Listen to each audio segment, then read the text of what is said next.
देखिए गाइस, ये है आम का अचार। ये आम का अचार मैं कैसे बनाई हूँ, इसका पूरा रेसिपी मैं आप सबसे शेयर कर रही हूँ आज के ब्लॉग के ज़रिए।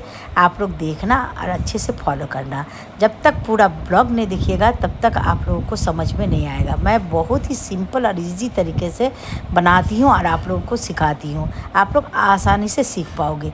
मैं ये आम का अचार कैसे बनाई हूँ, आप लोग पूरा ब्लॉग देखिए, पूरा अच्छे से फॉलो कीजिए, देखिए, खुद भी बनाइए और दूसरे को भी खिलाइए। हेलो माय फैमिली, कैसे हो आप सब। स्वागत है आप सबको रौनक ब्लॉग 786 में। तो गाइस आज मैं आप सबसे शेयर कर रही हूँ आम का अचार बनाना। मैं तो और भी अचार बना चुकी हूँ, लेकिन मैं उसको भूल गई थी कि मुझे आप सबसे शेयर करना चाहिए, तो फिर से मैं अचार आज बना रही हूँ। तो आम का अचार कैसे बनाती हूँ वो मैं आप सबसे शेयर कर रही हूँ। आप सब देखिए, मेरे हिसाब से फॉलो कीजिए।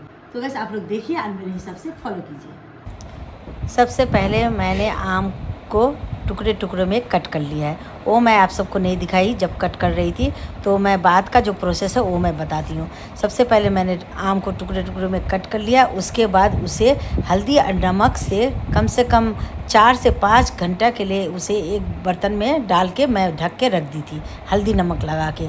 उसके बाद इसको एक देखिए, अभी एक बर्तन नज़र आ रहा है जो छलनी है, उसमें मैं छान दी हूँ ताकि इसका जो पानी है, हल्दी नमक का पानी सारा निकल जाए। उसके बाद मैंने एक कॉटन का कपड़ा लिया, उसको छत के ऊपर ले जाके बिछा दिया और उसके ऊपर ये आम हल्दी नमक लगा हुआ आम को मैंने सूखने के लिए छोड़ दिया है। इसे 2 घंटा के लिए हमको सुखाना है। स्टार्ट करते हैं। अभी मैं आम का अचार बनाना स्टार्ट करती हूँ। तो आप लोगों ने तो देखा कि आम सब मैंने सबसे पहले कटिंग किया है। कटिंग करके आम सबको सबसे पहले मैंने आम को हल्दी और नमक से एक कटोरा में रख दी थी, कम से कम 1 नाइट के लिए। और उसके बाद दूसरे दिन मैं आम सबको मैंने एक झूरी में झड़ा दी थी और उसके बाद फिर झड़ने के बाद मैं छत के ऊपर सूखने दी थी। आप लोगों ने तो देखा वो प्रोसेस क्या क्या है, तो मैं पूरा प्रोसेस नहीं दिखाई हूँ, कटिंग का प्रोसेस नहीं दिखाई हूँ। और जो 1 नाइट मैं भिगो के रखी थी वो प्रोसेस मैं आप सबको नहीं दिखाई, लेकिन मैं बोल देती हूँ। और अभी देखिए मैंने एक बड़ा सा प्लेट ले लिया है। गाइस बहुत गर्मी है, इसलिए फ़ैन मैंने ऑन करके रखा है, तो मैनेज कर लीजिएगा गाइस। गर्मी में ऐसे बैठा नहीं जाएगा, फ़ैन चलाना ही पड़ेगा, तो इसलिए फ़ैन मैंने ऑन कर दिया है। तो देखिए सबसे पहले मैंने एक बड़ा सा प्लेट ले लिया है। अब इसमें रेडीमेड मसाला है, ये राजस्थानी रेडीमेड मसाला है, मैं बाज़ार से परचेज की हूँ। अगर आप लोग रेडीमेड मसाला यूज़ नहीं करोगे तो घर का भी मसाला आप लोग यूज़ कर सकते हो। तो मैं रेडीमेड मसाला को पहले डाल देती हूँ। अब इधर देखिए, इधर सारा मसाला है।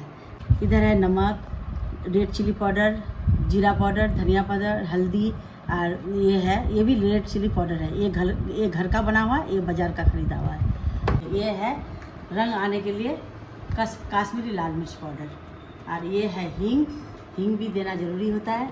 और इसमें कुछ मसाला है, खड़ा मसाला, इसमें है 5 फोड़न, अजवाइन, और उसके बाद सौंफ, उसके बाद कलौंजी, इसमें ये है।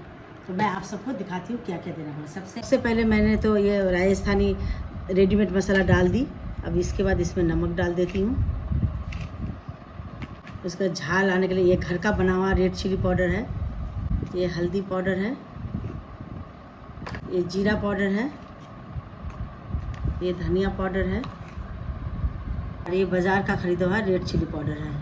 इसको भी मैं डाल देती हूँ, थोड़ा तीखा हो जाएगा। ये इसमें कलौंजी है, ऐसा कलौंजी मैंने डाल दिया। इसमें सौंफ है, देखिए सौंफ को भी मैंने थोड़ा सा डाल दिया। इसमें अजवाइन है, ऐसा अजवाइन को भी मैंने डाल दिया है। इसमें 5 फोरन मेथी पूरा है, देखिए इसको भी मैंने थोड़ा सा डाल दिया है। अब मैं इसमें हींग डालूँगी, देखिए इतना हींग डाल दिया है। सरसों ऑयल डालना है,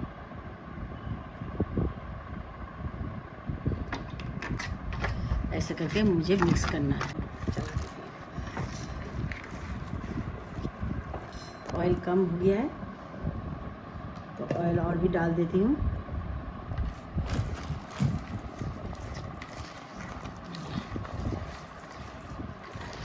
और ये नहीं डाली हूँ। ये देखिए गाइस, काश्मीरी लाल मिर्च पाउडर, इसको भी डालना है। इससे इसका कलर अच्छा आएगा, इसलिए मैंने इसको डाल दिया है। और रेडीमेड जो राजस्थानी मसाला है वो बहुत अच्छा होता है गाइस। मैं इसलिए बाज़ार से ख़रीद के लाती हूँ। अगर बाज़ार में नहीं, आप लोग बाज़ार का नहीं यूज़ करोगे तो आप लोग घर का बना हुआ यूज़ कर सकते हो। घर में तोड़ी, उसके बाद जीरा, धनिया सब मिक्स करके एक साथ आप लोग ग्राइंडर में पीस के इसका मसाला बना सकते हो। तो मैं रेडीमेड यूज़ की हूँ इसमें। ये राजस्थानी रेडीमेड मसाला है, बहुत अच्छा मसाला होता है, तो उसी को यूज़ करके मैं बनाई हूँ। तो वही मैं इस अचार में डाल रही हूँ। अब देखिए गाइस, यहाँ अचार सब जो सूखने दिए थे कपड़ा में, इस अचार को सुखा के मैं लेके आ गई थी। अब इसको इसमें एक डाल देना पड़ेगा।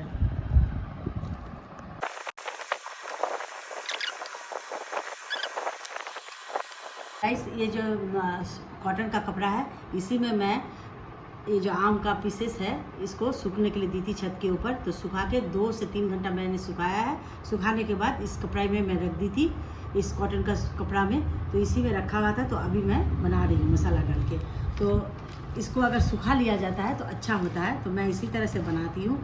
और भी बहुत सब आदमी का बहुत तरह का बनाने का तरीका है, मेरा अलग है। मैं अपने स्टाइल में बनाती हूँ।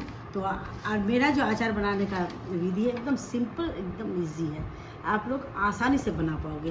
और खाने में भी बहुत ही टेस्टी होता है गाइस, बहुत ज़्यादा टेस्टी करता है।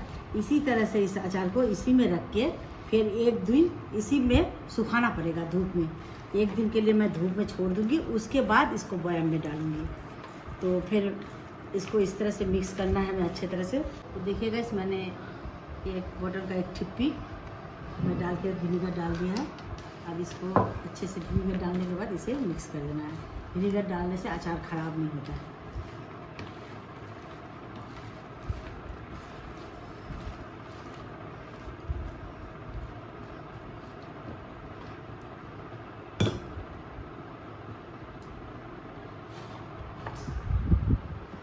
तो देखिए गाइस, मेरा अचार बन के बिल्कुल रेडी हो गया है।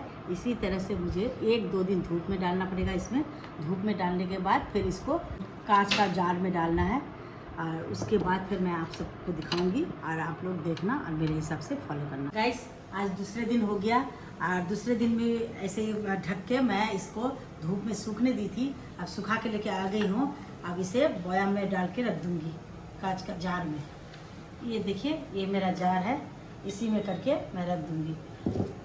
अब उसके बाद फिर सुखाते रहना पड़ेगा। जितना धूप दिलाइएगा गाइस, उतना ही अचार गलेगा और उतना ही अचार टेस्टी बनता है। तो इसे मैं अभी इस जार में भर दूँगी। इस तरह से करके भर देना है। अचार 1 दिन में नहीं बनता है, इसका प्रोसेस 2-3 दिन में होता है। मैं पूरा प्रोसेस आपको दिखाई, बस कटिंग करते वक्त मैं नहीं दिखाई दी।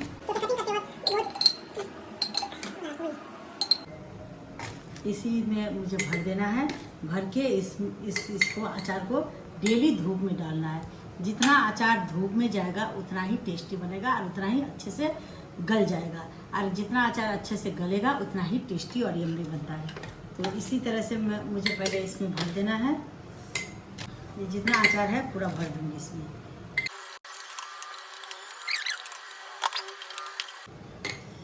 इसमें जितना मसाला लगा हुआ है सब हाथ से मसाला को नीचे करके इस जार में डाल देना है।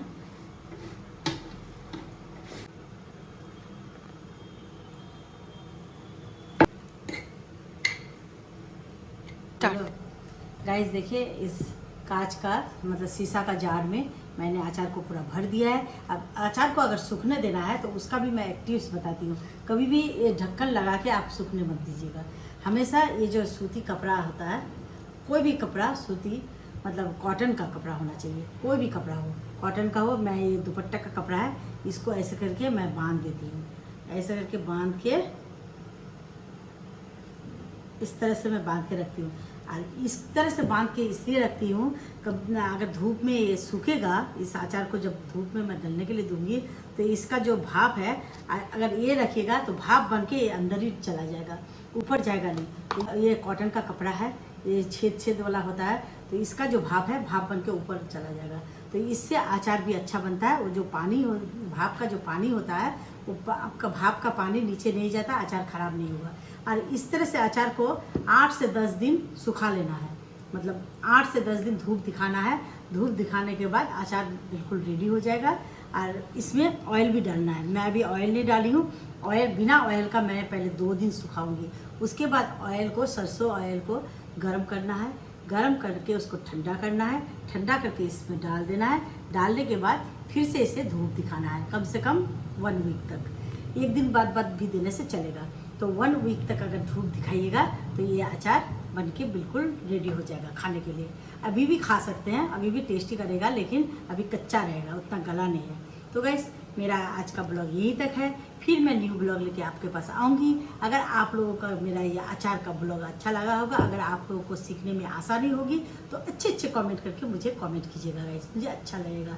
तो गाइस, आज के लिए बस इतना ही। फिर न्यू ब्लॉग लेके फिर से मैं आप सबके पास आऊँगी। तब तक के लिए टाटा, बाय बाय, अल्लाह हाफिज़।